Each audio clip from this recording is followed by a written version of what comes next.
क्या आपको कभी ऐसा लगा है कि हमारी दुनिया में कुछ बहुत गलत हो रहा है, जैसे कि रियलिटी ही टूट रही है? पुराने ऋषि मुनियों ने इस युग को कलयुग कहा है, झगड़े का युग, सबसे डार्क टाइम।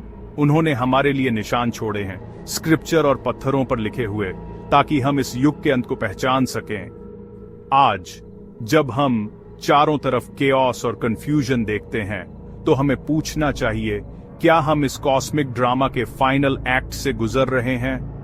हिंदू विचार में यूनिवर्स साइकिल्स में चलता है, गोल्डन एजीस और डार्क एजीस, हर एक के अपने लेसन्स होते हैं। आइए देखें कि क्या ये भविष्यवाणियां तबाही की वार्निंग्स हैं या चेंज के लिए इन्विटेशंस हैं, जैसे जैसे हम अपने समय के रहस्यों को सुलझाते हैं।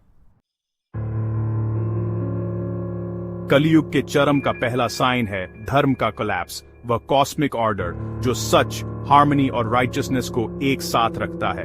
इस युग में सच को छोड़ दिया जाता है और फॉल्सहुड को सेलिब्रेट किया जाता है।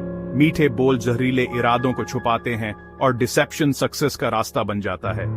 हेड दौलत को ही वर्च्यू माना जाता है और जस्टिस ताकतवर लोगों के लिए रिजर्व रहती है। प्रोपेगेंडा नॉलेज की जगह ले लेता है और वर्ड्स के मीनिंग को इतना तोड़ा मरोड़ा जाता है कि कुछ भी सेक्रेड नहीं रहता। शादी का बंधन एक कन्वीनियंस का कॉन्ट्रैक्ट बन जाता है और टीचर और स्टूडेंट के बीच के सेक्रेड टाइज टूट जाते हैं। नॉलेज हेड खाली क्रेडेंशियल्स तक सिमट जाती है और लीफ ईयर्स और इंस्टीट्यूशंस पर से भरोसा उठ जाता है। वर्च्यू को कमजोरी मानकर मजाक उड़ाया जाता है, जबकि ग्रीड और शेमलेसनेस को ग्लोरीफाई किया जाता है। लोगों को उनकी चीजों से जज किया जाता है, उनके कैरेक्टर से नहीं।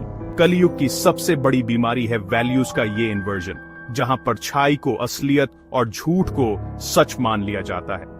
क्या हम इसके इतने आदी हो गए हैं कि अब हम इसे आइडेंटिटी ते ही नहीं? ऋषियों ने यह सब आते हुए देखा था, हमें चेतावनी दी थी कि धर्म का डिके जिंदगी के हर पहलू को इन्फेक्ट कर देगा। सवाल यह है, क्या हम इस स्पिरिचुअल बीमारी को एक्सेप्ट करते रहेंगे या हम इसका इलाज ढूंढेंगे? पुराने ग्रंथ कहते हैं कि इंसान की चेतना की स्थिति नेचुरल वर्ल्ड में दिखती है। जैसे जैसे धर्म फीका पड़ता है, धरती खुद डिस्ट्रेस दिखाती है, सीजन एराटिक हो जाते हैं, बाढ़ और सूखा बढ़ जाते हैं और जमीन बंजर हो जाती है। आज हम इसे क्लाइमेट चेंज कहते हैं। जंगल की आग, पिघलते ग्लेशियर, प्रदूषित हवा और जहरीली नदियां। पुराणों ने इसे कोई रैंडम डिजास्टर नहीं बताया, बल्कि धरती का बुखार, इंसान की ग्रीड और डिसरिस्पेक्ट का जवाब। खाने में पोषण नहीं रहता, हवा जहरीली हो जाती है और नई बीमारियां उभरती हैं। पुराने लोग जानते थे कि जब हम अपने मन और दिल को प्रदूषित करते हैं तो प्लैनेट भी सफर करता है। भूकंप, तूफान और ज्वालामुखी हेड जियोलॉजिकल नहीं है, वे एक जिंदा प्लैनेट की चीखें हैं जिसे उसकी लिमिट तक धकेला गया है। जब हम नेचर को एक्सप्लॉइट करने वाले रिसोर्स के रूप में देखते हैं तो धरती गुस्से से जवाब देती है। निशान हर जगह है। सवाल यह है, क्या हम सुन रहे हैं? प्लैनेट की डिस्ट्रेस हमें बैलेंस बहाल करने के लिए एक कॉल है, अपने अंदर और अपने आसपास की दुनिया के साथ। कलयुग की भविष्यवाणियां इंसान की कम होती उम्र की चेतावनी देती हैं, हेड सालों में नहीं बल्कि वाइटैलिटी और स्पिरिट में भी। पुराने ग्रंथ कहते हैं कि लोग कमजोर, एंग्शियस और बीमार हो जाएंगे, उनकी जिंदगी स्ट्रेस और एग्जॉस्शन में बीत जाएगी। मॉर्फियन मेडिसिन के बावजूद हम क्रॉनिक बीमारियों और मेंटल हेल्थ क्राइसिस का सामना कर रहे हैं। ज्यादा जी रहे हैं, लेकिन बेहतर नहीं।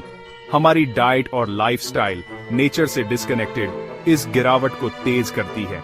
शरीर जो कभी मंदिर था, बीमारी का जरिया बन जाता है। जवानी फास्टी से ढल जाती है और स्पिरिचुअल परस्यूट्स भूल जाते हैं। लाइफ एक फ्रैंटिक स्क्रैम्बल बन जाती है, जिसमें सोचने या बढ़ने के लिए बहुत कम समय मिलता है। कॉस्मिक घड़ी फास्टी से टिक टिक करती दिखती है, सब कुछ तेज हो जाता है, जिसमें समय के खत्म होने का हमारा एहसास भी शामिल है। ये कलयुग की मनोवैज्ञानिक पहचान है, एक अनिश्चित अंत की ओर फास्टी से भागना।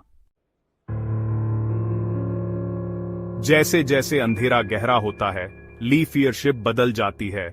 नेक राजाओं की जगह लालच और क्रूरता से भरे झूठे शासक ले लेते हैं।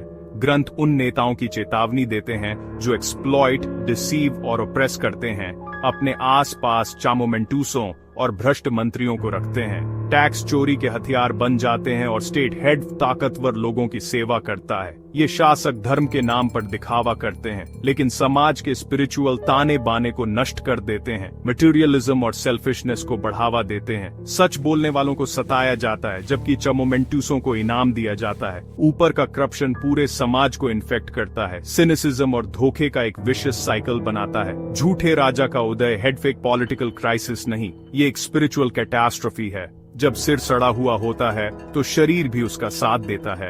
यह युग के लिए नो रिटर्न का पॉइंट है। फिर भी सबसे अंधेरे समय में भी ग्रंथ रिन्यूअल का वादा करते हैं।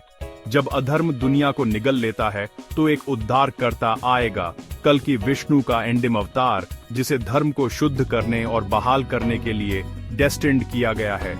कल्कि का आगमन नाटकीय है। एक सफेद घोड़े पर एक योद्धा एक धधकती तलवार लिए हुए न्याय लाएगा और दुष्टों के शासन को समाप्त करेगा। उसका मिशन फिजिकल और स्पिरिचुअल दोनों है, बुराई को नष्ट करना और ह्यूमैनिटी को उसकी डिवाइन नेचर की याद दिलाना। महान प्यूरिफाईकरण के बाद दुनिया फिर से जन्म लेती है। कुछ नेक आत्माएं एक नए गोल्डन एज सत्य एरा के लिए बीज बन जाती हैं। धर्म बहाल हो जाता है और साइकिल फिर से शुरू होती है। कलयुग का अंत फाइनल विनाश नहीं है, बल्कि एक नई सुबह का वादा है। केओस और कोलैप्स के बीच डर महसूस करना आसान है, लेकिन कलयुग का अंत हेड एक अंत नहीं है, यह एक टर्निंग पॉइंट है। यूनिवर्स साइकिल्स में चलता है, हर रात के बाद सुबह होती है। भविष्यवाणियां फिरने के लिए नहीं हैं, बल्कि हमें जगाने के लिए हैं, ये पूछने के लिए हमने इस युग में कैसे योगदान दिया है और हम कैसे बदल सकते हैं। समय के संकेत हेड से बाहर नहीं हैं, वे हमारे अंदर हैं। हर दयालुता का कार्य, हर सच का पल नए युग की ओर एक कदम है। कल्कि का आगमन नाटकीय हो सकता है, लेकिन रिन्यूअल की फाउंडेशन हमारे रोजमर्रा के चॉइसेस से रखी जाती है। हम प्रॉब्लम का हिस्सा बन सकते हैं या सॉल्यूशन का बीज।